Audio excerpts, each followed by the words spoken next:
Tervetuloa Maailmankuvia-sarjaan. Tätä jaksoa kuvataan täällä Korpilahden hotellilla ja täällä vietämme ufo-tutkijoiden 50-vuotisjuhlaa. Minulla on tänään ilo ja kunnia esitellä teille ehkäpä vaikka uudestaan Clas Svahnin. Teimme aikaisemmin hänen kanssa haastattelun noin 8 vuotta sitten. Tämä seuraava haastattelu tullaan käymään englannin kielellä. Welcome to this show again. It is 8 years. Yeah. Past. So what has happened and how do you do now? I'm well. It's been very expansive years since we met last time. Yes. Expansive in the respect that AFU, the Archives for the Unexplained, which I am chairman of, the world's largest UFO archives, Indeed. has expanded even more, and we are so large now that we have no more localities to expand in. Okay, you actually are already 700 square meters, Yeah. and it's already full of those archive files like books and everything. What is actually there? Is there lots of books, but what else? Yeah, it's around 60,000 books in 4 different libraries, but most of the stuff we have are just paperworks like UFO reports, around, I should say, 80,000 from all over the world, and millions of articles from newspapers, and of course loads of paraphernalia, magazines, things that people have found together with their observations of UFOs. I mean, it could be small fragments they think may have come from this craft. We have analyzed them, nothing conclusive yet, sorry to say. But we have so many nice things. We have one officer jacket from a police officer in Great Britain, Alan Godfrey, who in 1980 met something on the road outside Manchester, in a small town outside Manchester. He was driving his police car in the night looking for missing cows. It was a herd of cows that had gone missing. He couldn't find them, but when he took this road, suddenly there was this craft hanging in front of the police car, and he stopped. He had no camera. He was just sitting there looking at this like a cylindrical thing with a top, and it was rotating, and he could see the leaves were swirling around on the road. So he brought out this notebook instead and made a sketch of it. This was just outside Todmorden. It's a small city, really. But suddenly there was a flash of light, and he found himself driving on the other side of the object. The object was gone, and he turned around, and there was nothing there. He could just see the leaves still flying around. And after that, he had a couple of hypnosis sessions, and he felt that he was dragged through the window, the windshield of this police car, into this craft, meeting a tall, alien-looking like creature, and some smaller ones, he was really afraid of them. And after that, he has snapped out of the hypnosis every time. So what happened after that, he doesn't know. But his jacket is now with AFU, and it's one of our things that we really would love to display in a future museum, and that is our plan, to build a larger archives and a museum for everyone to come and see. So where you actually having at moment this archive, and where you looking at another place? Yeah, we are in a city south of Stockholm called Norrköping. And there, as you said, it's 700 square meters in 15 different localities on the same street, which is of course good if there is a fire, but it's very hard to work like that, to have to transport everything between them. So now we are in discussion with the municipality of Norrköping, trying to find one large locality where we can expand and we can build this museum. Yes, and there would be full-time workers and telling those stories which belongs to example this jacket, what you thought about this UFO case in UK, and what kind of activities there would be. Yeah, we are now around 10, 12 people working there every day. Most of them are volunteers doing this for free. Some of them are put there by the unemployment agency, and we pay a small part of their salaries. And we also have a couple of people that we pay some more to have there. But in the future we would love to have more funding, of course. So I am in negotiations with 2 different people, one in Sweden, one in Great Britain, that they both say that they want to fund us, maybe to build a new house, which would of course be wonderful, but I want to see that before I'm saying too much. But I mean, we are used by ufologists and scientists from all over the world. They come and visit us, they sit there, they are writing a thesis maybe, they are doing some scholarly work in any other respect. We have lots of tourists coming, just curious people want to see the files. So we have a tour for them. But we would love to do this more efficient, professional, of course. Yeah. Now it's our own free time. Getting more funding from those tourist visits and not paying everything by your own pockets. That's right. I mean, we have 55 people today putting everything in between, say, €5 up till €100 every month to make the ends meet. Yes. But you also sell, we have this shop, AFU shop, which you can buy very, very scarce books and magazines from us, which we have surplus of.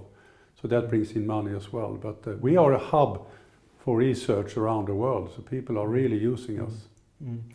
You really have done lots of work with this AFU, how to say it, and you have been collecting those books all around the world, and I have seen following your Facebook page, and sometimes there is those pictures that there is a full of books, and now this package is going to Sweden with you. And so, how many places you have been, and how much time it has taken from your life? It takes a lot of time, of course. It takes a lot of planning.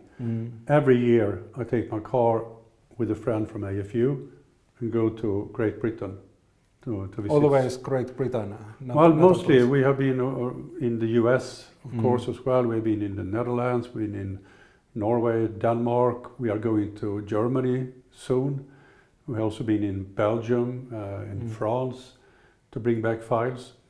But just a couple of months before this interview, we brought back from Virginia around 3,500 kilos of stuff, mostly books. But when I go to Great Britain, I usually bring back around 2.5 to 3 ton of material, books, papers, everything you can point your finger at. And it's not only UFOs; it's a very broad area about the unknown. So it's much of the paranormal field as well. We have assembled.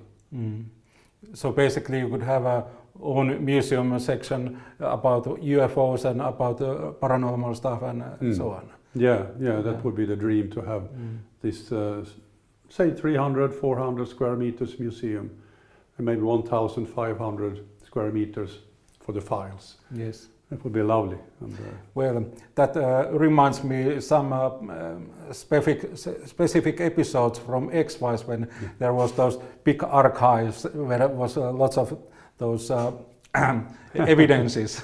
Yeah, and Raiders of the Lost Ark, when they are going into this huge area in the end of the film, and you see those boxes and boxes and boxes Yes. of strange things. We are the real X-Files. No one is. You are a bigger. real Mulder. Absolutely. Yes. So let's talk about UFO cases. How about in Sweden recently? Is there some cases what you would like to share, or how this going, this UFO activity in Sweden?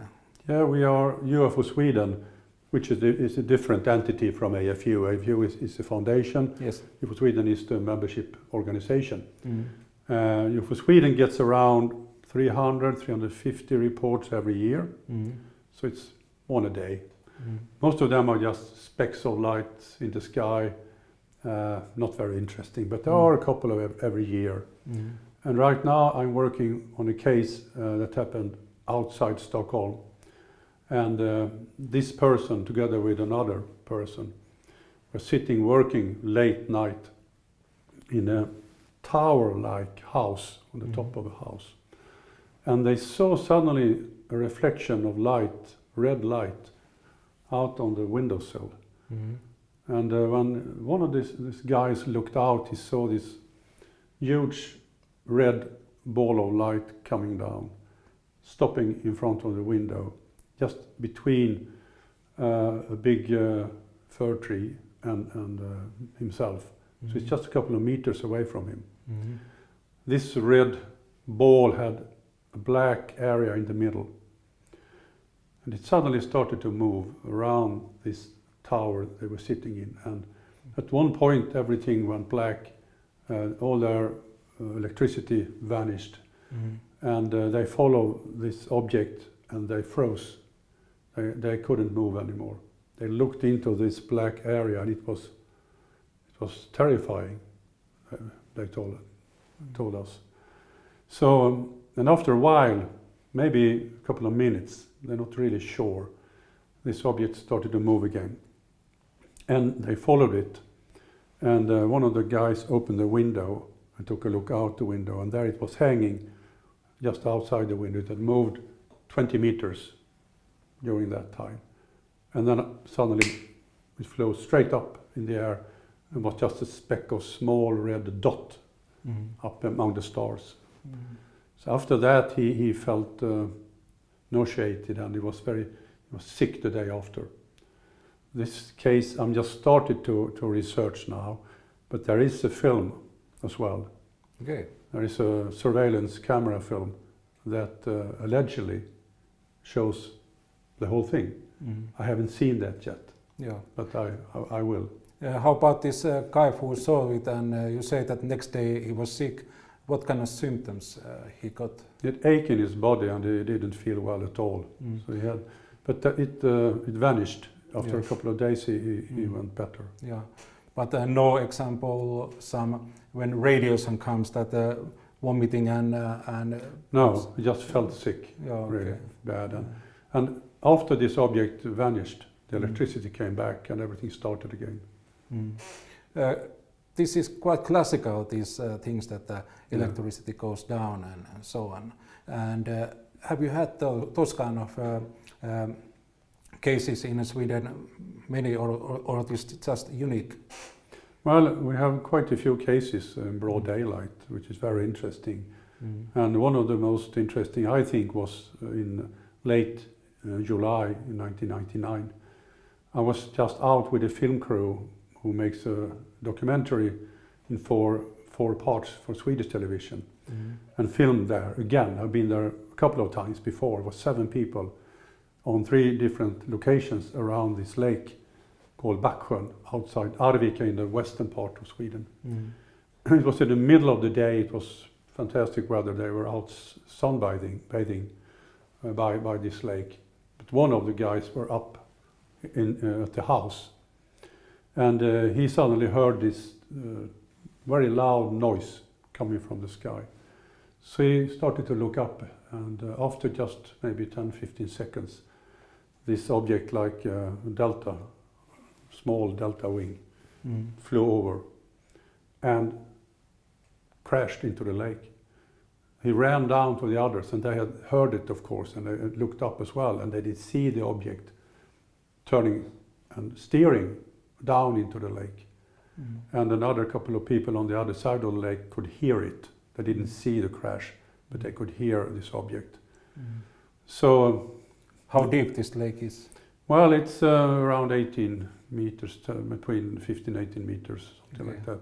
So the military came there, and they looked for this object for a week. They didn't find it.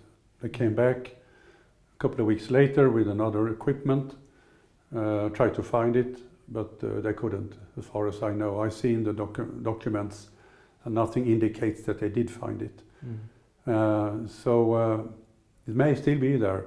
It's quite muddy. It could very well be hidden in the mud a couple of meters down.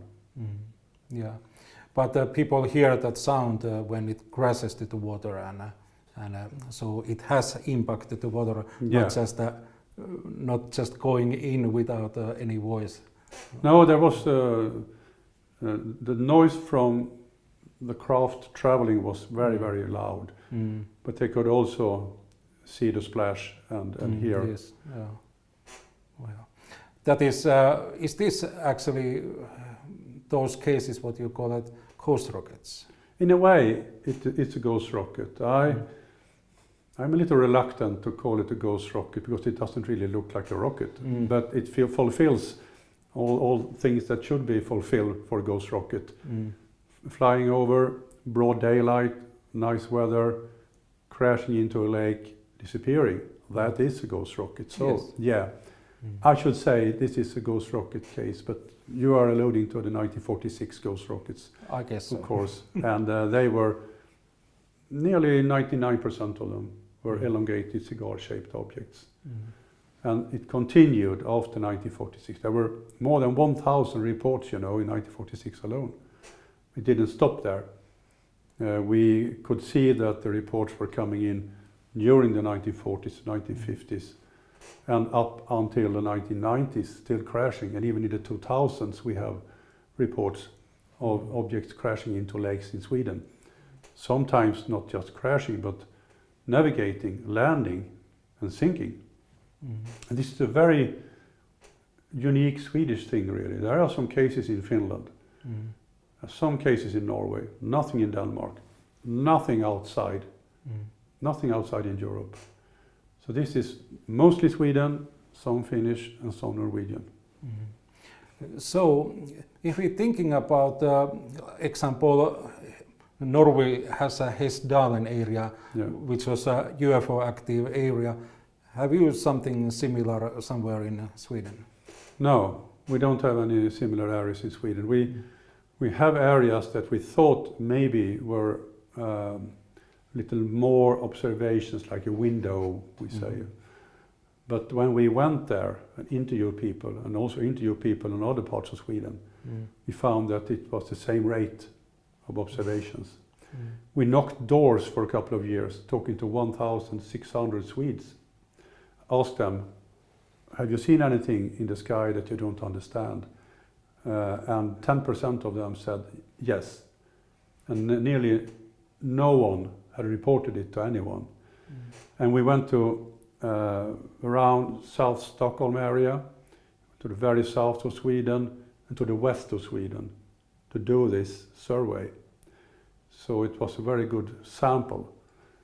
And the thing we learned is that there may be, Sweden has 10 million plus inhabitants. There may be 1 million UFO reports out there that no one has ever told anyone except maybe their family about. So, we get 300 observations every year to UFO Sweden. That's nothing. There's still 1 million left out there. And how many of those cases and reports what you get, you can explain with normal physical phenomena or something well-known phenomena? Yeah, that's a good question, because that's what it's all about, of course. We are very good at finding solutions, to finding the answers. So I should say that 95% of everything we can either 100% solve or feel quite sure that we do know what it is. There are a couple of percent every year, maybe 1, 2, 3 cases that are really, really strange. And we want to have at least 2 witnesses, or 1 witness and a film or a picture or radar return before calling it a UFO. So it doesn't really matter if it's a very good observation if you're alone. It's interesting, but you could never get the label UFO for UFO Sweden.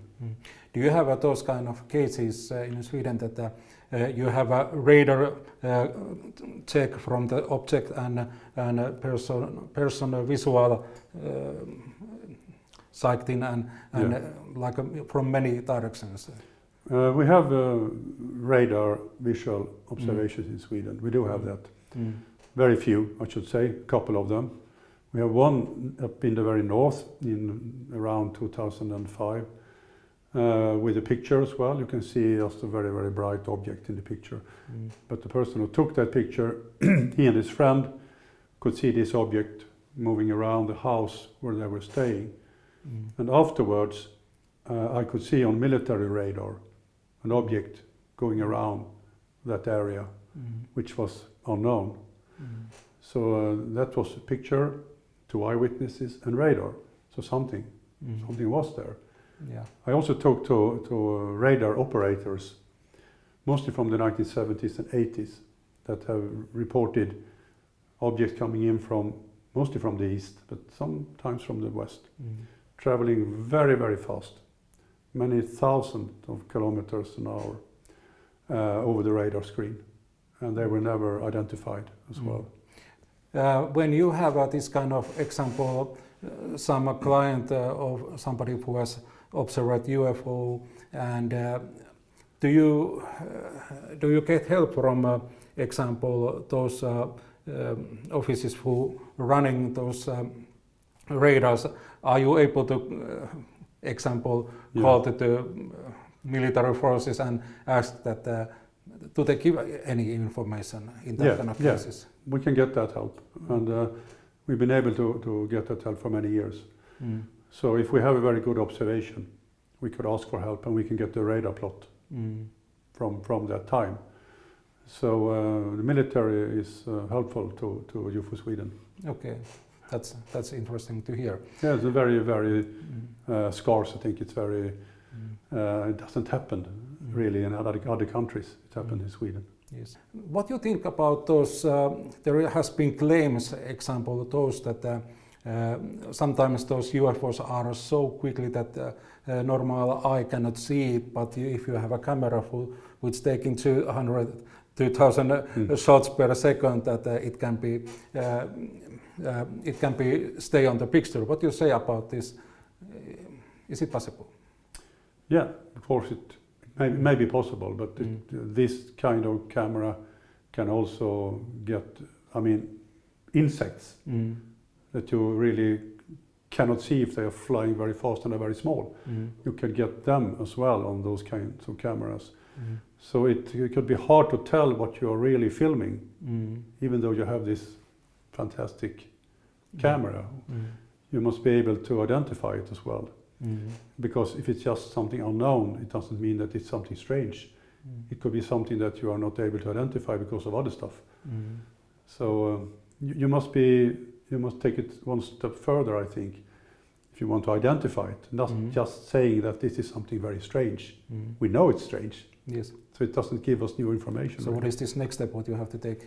Yeah, I mean, you need to have multiple cameras maybe, or multiple ways of measure whatever you are looking for, not just one. And if it's, example, one video camera which shooting a large area, is there anything to do with that? Yeah, it could be things like that. I should say that you should work in the infrared maybe, and you should work with ordinary cameras and do that at the same time. That is the way to go, I think. What do you think about technology for investigating those cases nowadays? Has it developed in that way that it's more easier to do the research for those cases, what comes to you? Is there that kind of technology which gives help? Not really, because what we are getting are the same bad pictures that we always has been given from the witnesses. It is strange that people are not taking better pictures with all those nice cameras everyone is carrying around. But the pictures we are getting, and you can see that in other journals like the MUFON journal as well from the United States, when I look at their pages of pictures, it's just crap. It's just specks of light or small things you cannot really see what it is. We get the same. Other UFO groups get the same. So why isn't there good pictures? Because there isn't. That is a good question, I think. But I think this phenomena is very, very, very scarce. It happens maybe now and then, not on a regular basis, as you would think when you are looking through Facebook or the internet as a whole. You think UFOs are everywhere all the time. It isn't like that. It's a phenomenon that is very, very hard to get. And what do you think about people who wants to believe so much that the extraterrestrial life?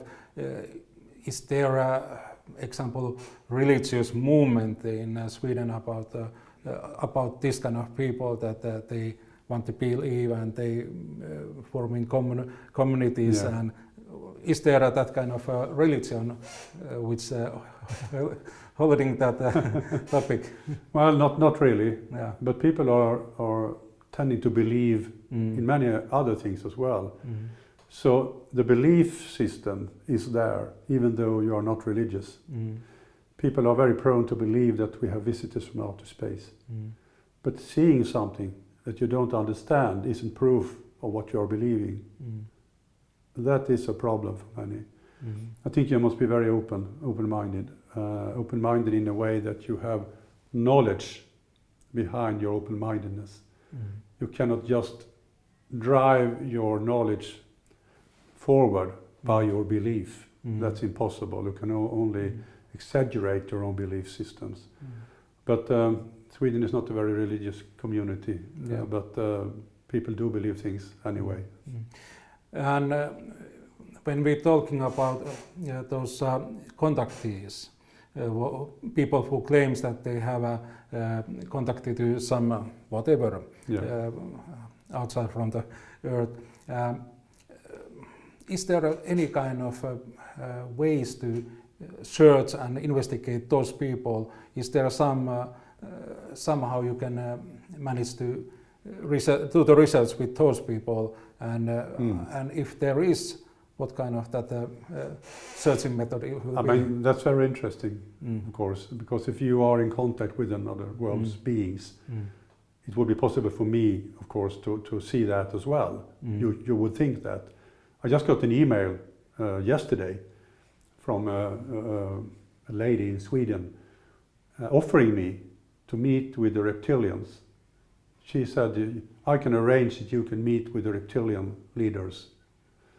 So she is in contact with what she thinks are otherworldly beings, and she offered me to be part of that. So yeah, I would like to see if that's possible, or if she is just channeling something. It may be like that as well. But I mean, a couple of years ago, I had a meeting with a man in his 70s who is, as he alleged, part of this council for the whole universe. Mm. So he travels to this council every night to be on the council. Mm. So he is here on Earth in his humanly body, but in nighttime he's doing his universe business. Mm. We sat for a couple of hours and talked, and I mean, he was insane. There was no problem with him, but he had context that I cannot ever be able to check. Mm. I cannot do those travels as he does. Mm. So I would love to be in a meeting that I could see if there is a physical thing behind those meetings, but it may not be. It may be just a mental thing. So, before we ending this conversation and this interview, would you like to say something about your past projects? Because I know that you have been also involved with the film about UFO film, which has been filmed in Sweden and it's played in Netflix. So can you tell the UFO Sweden film? UFO Sweden. Can you tell me a little bit about it? Yeah, it's a very good film, I want to say, because it's a feature film. It's not a documentary. But the thing is that in 2018, this film crew, Crazy Pictures, which are situated in Norrköping, where AFU is situated, they suddenly realized that they were living next door to the archives. So they arranged for a meeting and a tour. And after the tour, they wrote in our guest book in, I think it was in October 2018 or something like that, "Thank you so much for this fantastic tour, and who knows what will come out of this." Then went back home and said, "We must do a film about those guys." And a film about if they are encountering the answer to what they are looking for. So they wrote the script and they contacted us. And I read the script from day one and had my input to it when it comes to terms and how things are done when you're a ufologist. We also had a crash course in ufology for 12 hours at their studios, where we helped the entire film crew and the cast to be UFO investigators. And after that we have followed the team for all the time of filming, and one of the guys in the film, the male character, who is the chairman of UFO Sweden, he is named Lennart Svahn, and I'm Clas Svahn is my full name. So it was named after me, which is of course nice. And they have borrowed everything that you can see in the film from AFU. So every paraphernalia and everything that comes from the UFO background is coming from our archives. So, well, we got 100 new members after the film was at the premiere, and hundreds of new UFO cases also after the film. Well, was that just a one time, or do you have had also several this kind of filming where what has happened about UFOs and you have been involved? Well, right now I'm filming with another crew, or two crews really. Oh. One from Swedish television and one from TV4, which is another Swedish channel. And the TV4 are making this 4-part series, documentary series about UFOs. So there's a very famous Swedish actor called Felix Herngren, who is the lead character in this, who make the interviews, and I'm the expert. So I have chosen cases for them. I'm traveling with them doing the film, and I will be in the film as well. We are in the middle of making this right now, so it will be finished maybe around the new year and will be broadcasted on TV4 in first half of 2024. That sounds very nice. Yeah. It seems that when your journalist career has came to end and you got just retired 1 week ago, You have a new career in the film industry. Yeah, who knows? We'll see. Yeah, but anyway, I hope very best for you, whatever you do in UFO business and film industry and so on. It is an honor to meet you, and it was nice to talk to you. Thank you, Clas. The very same, Timo. Very same. Thank you.